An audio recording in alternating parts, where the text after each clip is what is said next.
마른 땅을 적시는 담비 같은 방송 가무. 안녕하세요. 저는 알기 쉬운 성경교리의 목사 차주영입니다. 자, 오늘은 제23강 결혼과 가정이라고 하는 주제를 가지고 함께 말씀을 나눠보겠습니다. 자, 먼저 이 창세기 2장의 기록에 따르면 하나님께서 이 세상의 창조를 다 마치시고 나신 후 이 특별한 두 가지 선물을 사람들에게 선물하시는 장면이 등장합니다. 아시는 것처럼 그 첫 번째 창조의 선물은 안식일입니다. 창세기 2장 1절에서 3절입니다. 천지와 만물이 다 이루어지니라 하나님이 그가 하시던 일을 일곱째 날에 마치시니 그가 하시던 모든 일을 그치고 일곱째 날에 안식하시니라. 하나님이 그 일곱째 날을 복되게 하사 거룩하게 하셨으니 이는 하나님이 그 창조하시며 만드시던 모든 일을 마치시고 그날에 안식하셨음이니라. 많은 분들이 단순히 안식일을 창조의 기념일로만 알고 계시지만 오늘 본문에서 언급되어 있듯이 이날은 단순한 기념일을 넘어서서 하나님께서 창조한 이 모든 피조물들에게 복 주시기 위해서 제정하신 날이기도 합니다. 이날의 모든 피조물들은 하나님 안에서 진정한 쉼과 그리고 더불어서 하나님께서 주시는 특별한 이 복을 누리게 되는 것입니다. 자, 두 번째 선물은 안식일을 주신 후 이 창세기 2장 20절, 24절에 기록되어 있는 가정제도를 사람들에게 제정하여 주신 것입니다. 아담이 모든 가축과 공중의 새와 들의 모든 짐승에게 이름을 주니라.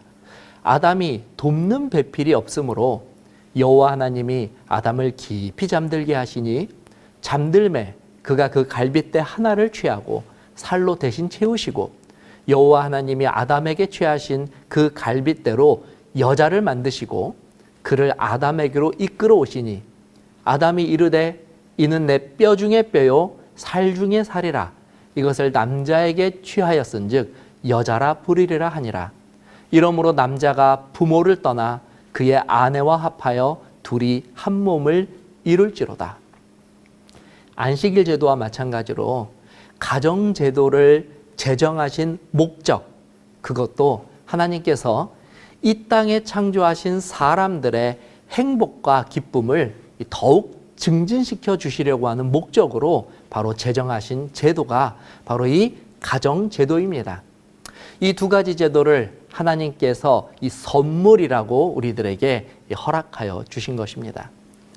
이런 하나님의 다음 없는 은총 속에서 드디어 인류의 첫 가정이 창세기 2장에서 탄생하게 됩니다.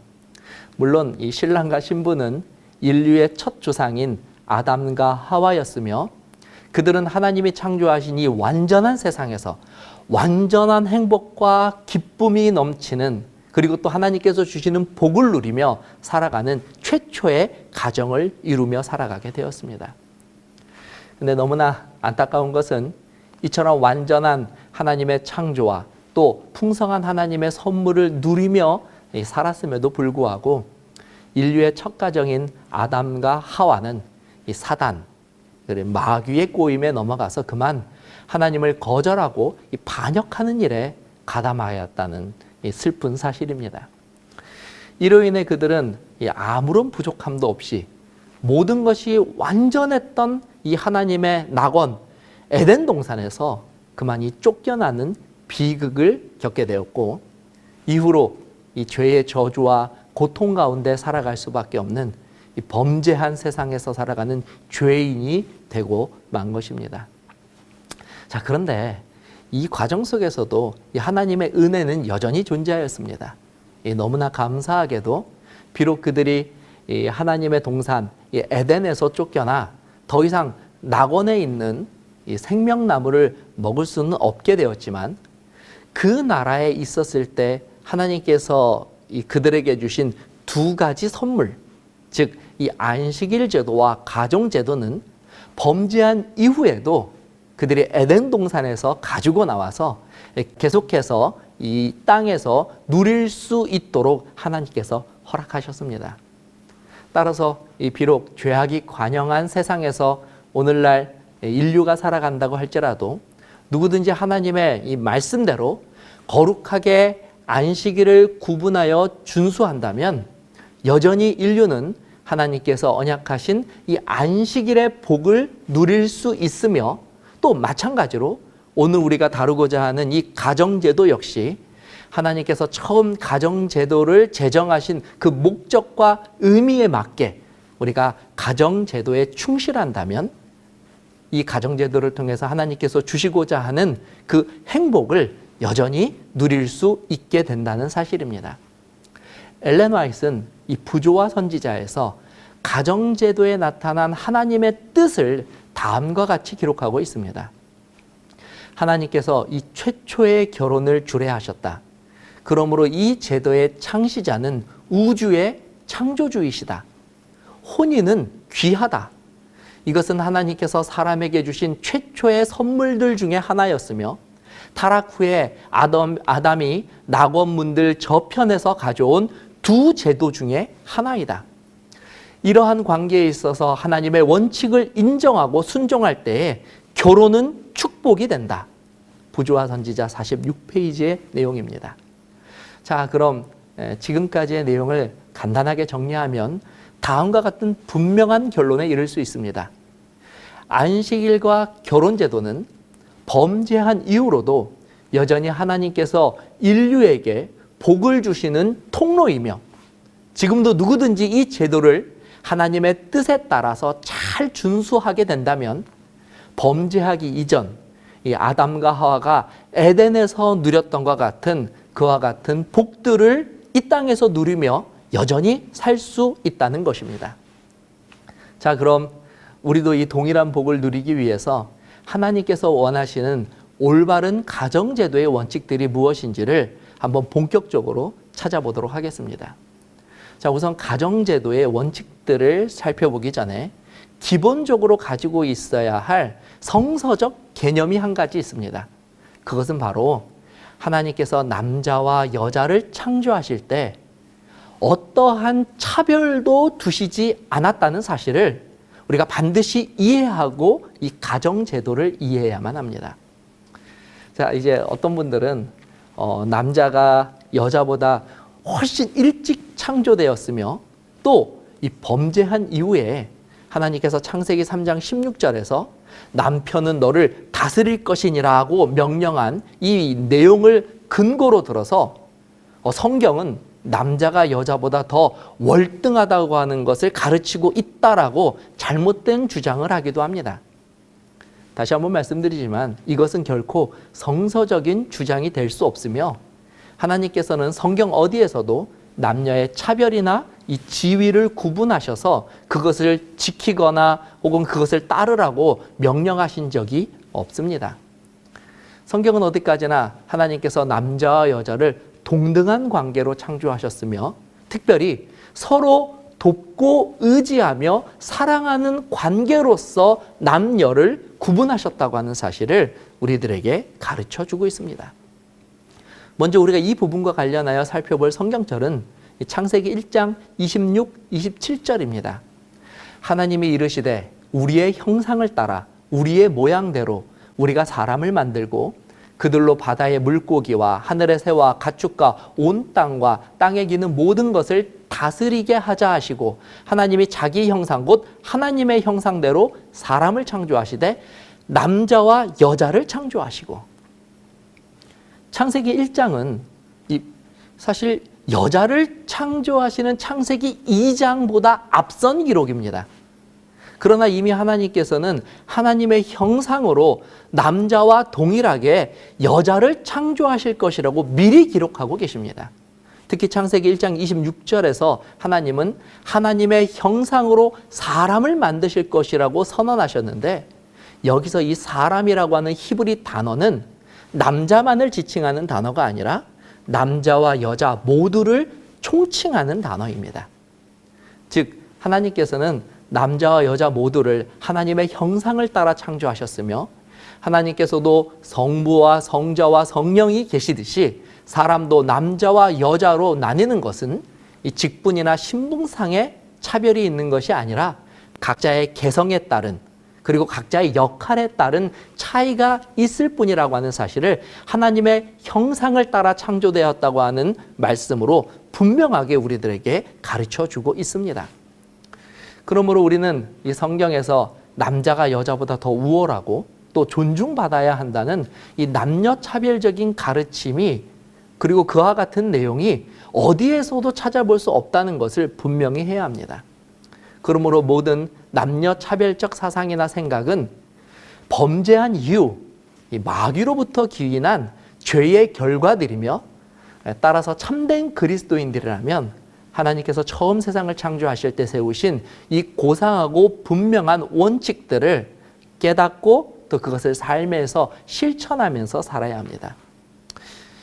자, 이렇게까지 말씀드렸음에도 불구하고 여전히 어떤 분들은 이 하나님께서 여자를 만드실 때에 남자를 돕는 배필로서 창조하신 것이 아니냐라고 또 반문하실 수도 있으십니다.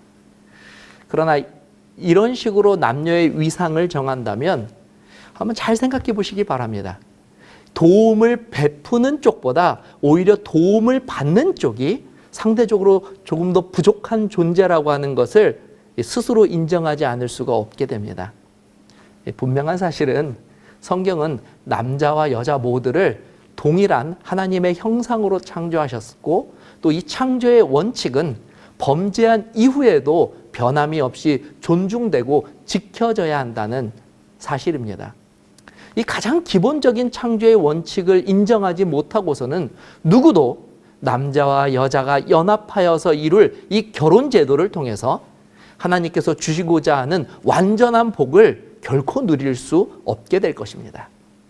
자, 그렇다면 이제 하나님께서 결혼 제도를 주실 때 말씀하신 이 배필이라고 하는 이 단어가 가지고 있는 올바른 의미가 무엇인지 조금 더 살펴보겠습니다.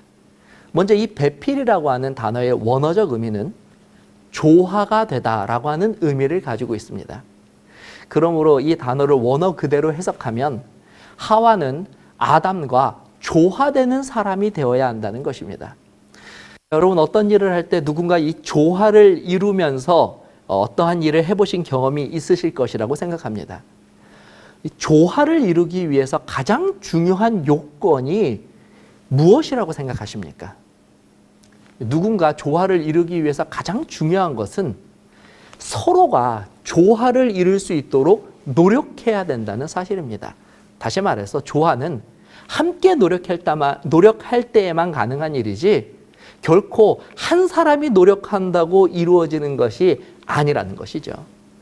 그러므로 이 조화라는 단어 속에는 여자뿐만이 아니라 남자도 이 결혼 제도를, 이 거룩한 결혼 제도를 유지하기 위해서는 서로 노력할 때에 바로 이 배필로서의 완전한 하나님의 뜻이 이루어진다고 하는 것을 발견할 수 있습니다. 하나님께서는 하와에게 돕는 배필이 되라고 명령하셨습니다.